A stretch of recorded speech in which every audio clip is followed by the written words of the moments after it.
159쪽에 공기 조화 이론이죠. 우리가 바로 전 시간까지는 뭐에 대해서 공부하셨냐면 냉동공학에 대해서 공부하신 거고요. 냉동공학. 이제 실제 어려운 건 다 끝나신 겁니다.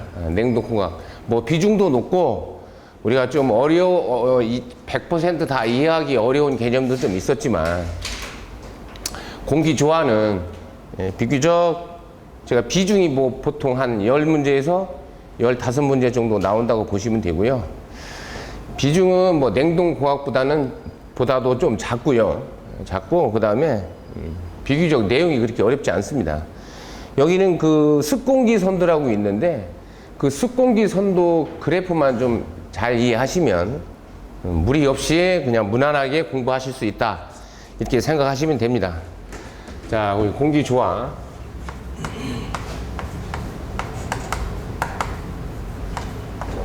공기를 조화롭게 한다 이런 얘기인데요. 조화롭게. 어떻게 조화롭게 하냐 그러면 우리가 이제 그 공조실에서 여러분 보통 그 건물에 보면 기계실이라고 하는 데 있죠. 기계실이라고 하는 게 기계실이라고 하기도 하고 또는 공조실, 공기조화실이라고 하는 겁니다. 그걸 줄여서 공조실 그러는데 그 공조실에서 뭡니까? 난방을 목적으로 한다고 하면 보일러를 가동하는 거고 냉방을 목적으로 한다 그러면 냉동기를 가동하겠죠. 그렇게 해서 일단 뭐를 맞춰요? 공기조화라면 제일 중요한 게 일단 온도 맞추는 거죠. 온도. 그래서 공기조화는요, 온도 조절, 온도를 올리거나 내리거나 또는 습도 조절. 습도 중요합니다. 너무 건조해도 안 되고 너무 습해도 안 되는 거죠. 자, 공기조화랑 온도, 습도, 그 다음에 또 뭐예요? 기류도 중요합니다. 기류. 여러분 그 공기 속도 있죠? 공기 속도. 이걸 기류라고 하는 거고요. 그 다음에 또 어떻게 되니까 청결도. 공기 속에 이물질, 먼지나 이런 거를 잘 제거해서 청결하게 유지해야 된다. 그것도 공기 조화에 포함됩니다. 청결도.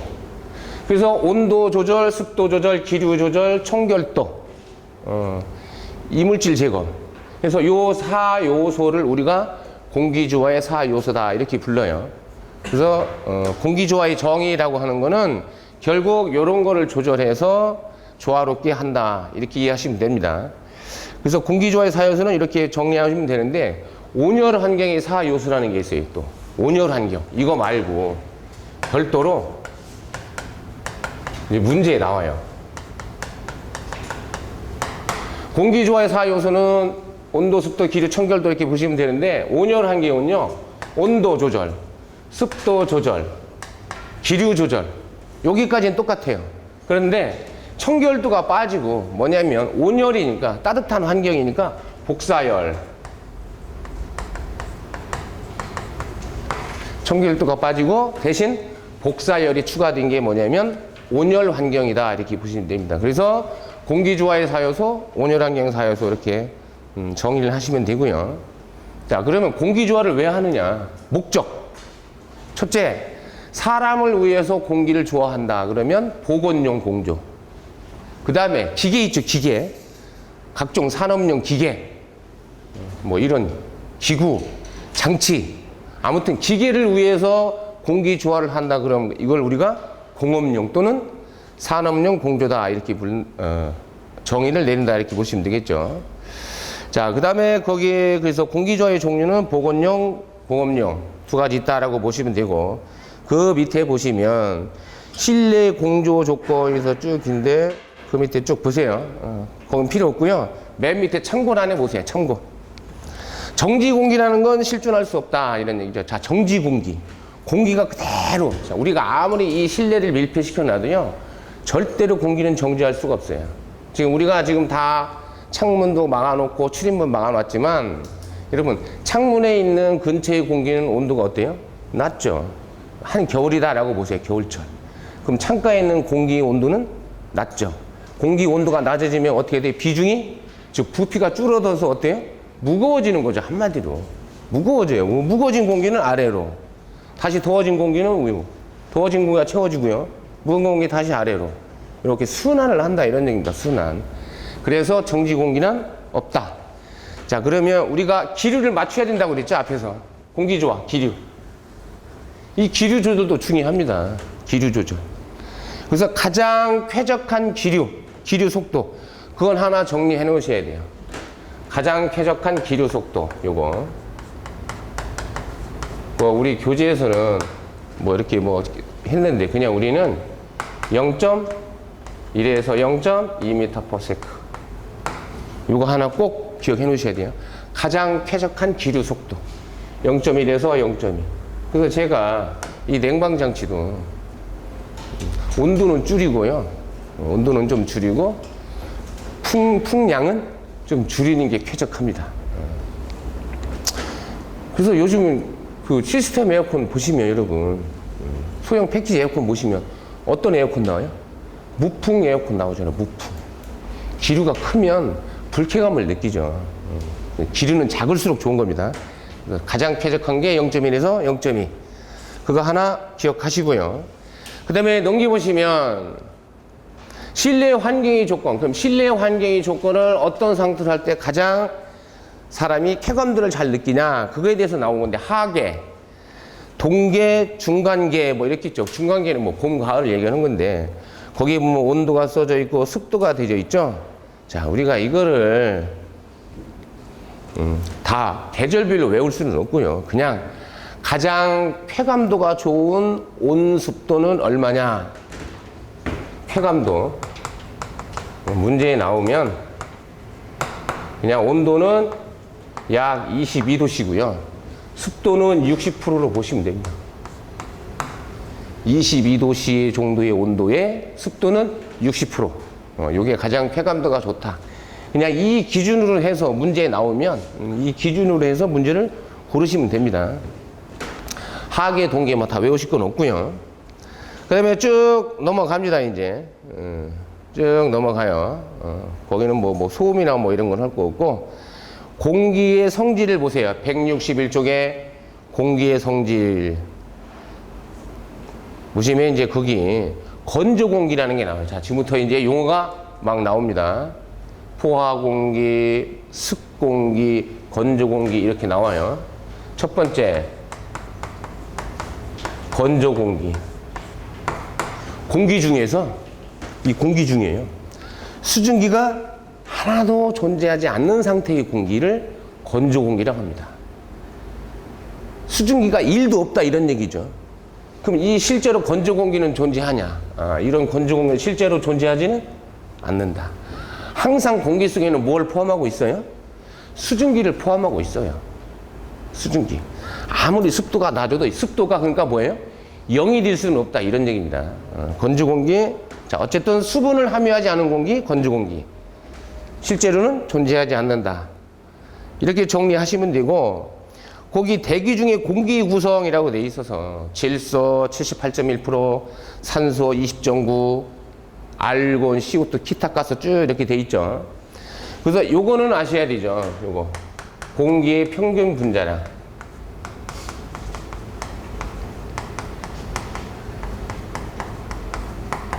우리 대부분 다른 물질들은 평균이라는 말을 안 써요.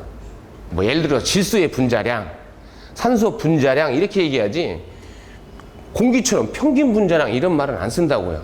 근데 공기는 왜 평균이라는 말을 쓰느냐. 그때 조성이 약간 달라서 그래요. 지금 우리 교재에서는 질소가 78.1% 이렇게 표시가 돼 있지만 이거는 장수에 따라서 시간에 따라서 78.2가 될 수도 있고 산소 같은 경우 뭐예요? 21%가 될 수도 있고 그때 다르다 이거죠. 그때 다른 거를 그냥 평균을 내보면 약 평균 분자량은 얼마가 되냐? 29. 이건 아셔야 됩니다. 공기의 평균 분자량은 29. 그냥 29로 생각하고 무슨 계산 문제가 나왔다 그러면 29로 생각해서 그냥 대입하시면 된다. 이렇게 보시면 됩니다. 보일러 같은 경우에서는 여러분 이론 공기량 뭐 이런 거 따질 때 질소가 몇 프로 있다고 배우셨죠? 79%. 산소는 21%. 기타 가스는 그냥 무시했죠. 기타 가스가 약 1% 정도 있는데 알곤이나 CO2 이런 기타 가스는 무시하고 했었습니다. 근데 실제는 기타 가스, 알곤이나 CO2가 존재하는 거죠, 공기 속에. 그 다음에 넘기시고요. 자, 그 다음에 이제 건조 공기 말고 무슨 공기가 나오냐면 습공기가 나오죠.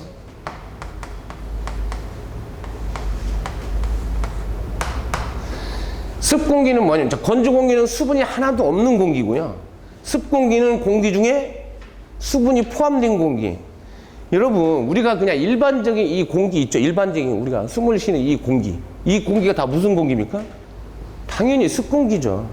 일반적인 공기가 다 습공기다. 이렇게 보시면 됩니다. 그 다음에 포화공기. 거기 이제 나와 있습니다.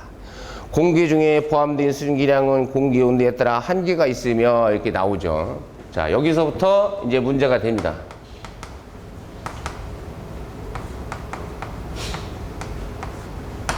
포화공기. 자, 보세요. 포화공기는 뭐냐면, 여러분, 제 그래프를 하나 그려야 돼, 이제. 지금부터 그래프 하나 그릴게요.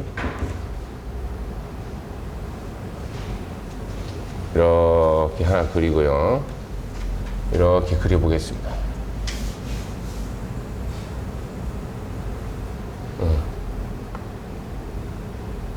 이 X축을 제가 그린 건 뭐냐면, 온도값이 온도값. 자, 얘는 오른쪽으로 갈수록 온도가 높은 겁니다. 특히 온도값 무슨 온도냐면요. 건구 온도를 제가 여기다가 썼습니다. 건구 온도. 그 다음에 이 세로축이 뭐냐면, 제가 그 수증기량이라고 쓰고 싶은데 좀 쉬운 말로, 수증기량이라고 해도 관계는 없는데 제가 절대 습도라고 쓸게요. 자, 보세요.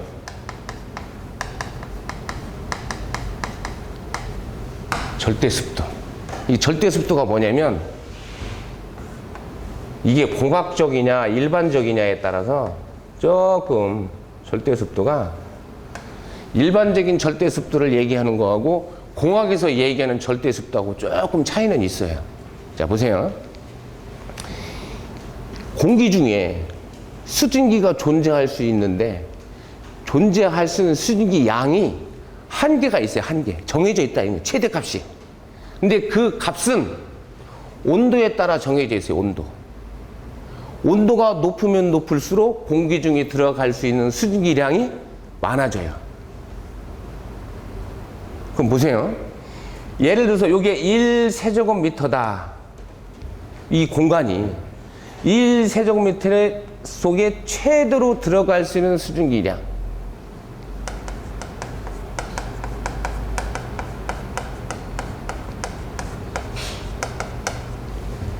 양이 정해져 있다 이런 얘기죠. 그 양이. 근데 이 양이 어떻다고요? 온도가 높으면 수증기량이 점점 더 많이 들어갈 수 있습니다. 이 양이 이미 정해져 있습니다. 그래서 이거를 우리가 뭐라고 하냐, 이 강을 절대 습도라고 하는 거예요. 그런데 이건 일반적일 때 이런 거고, 이러면 일반적일 때. 근데 우리 공학은 뭐라고 얘기하냐면요, 1세제곱미터 공간이 아니고 이 공간 속에 건조공기가 들어있습니다. 건조공기. 건조공기. 자, 보세요. 이렇게 수증기가 들어있겠죠. 이 공간이 1세제곱미터가 이제 아닙니다. 이제 어떤 공간 속에 있는데, 어떤 공간이 있는데 여기에 수증기도 있고 건조공기도 포함되어 있겠죠. 건조공기와 수증기가 합한 게 무슨 공기예요? 습공기죠. 대부분 다 습공기로 존재하잖아요. 이렇게. 자, 건조공기 1kg이 있습니다. 여기에 포함된 수증기량이죠. 수증기. 건조공기 1kg 속에 1kg이 있고 여기에 포함된 수증기량.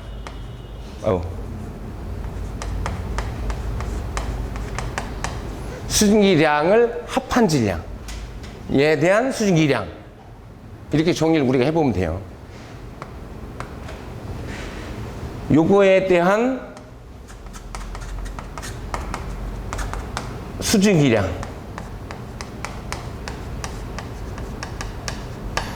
그 값을 뭐라고 한다? 절대 습도로 한다. 이런 얘기입니다.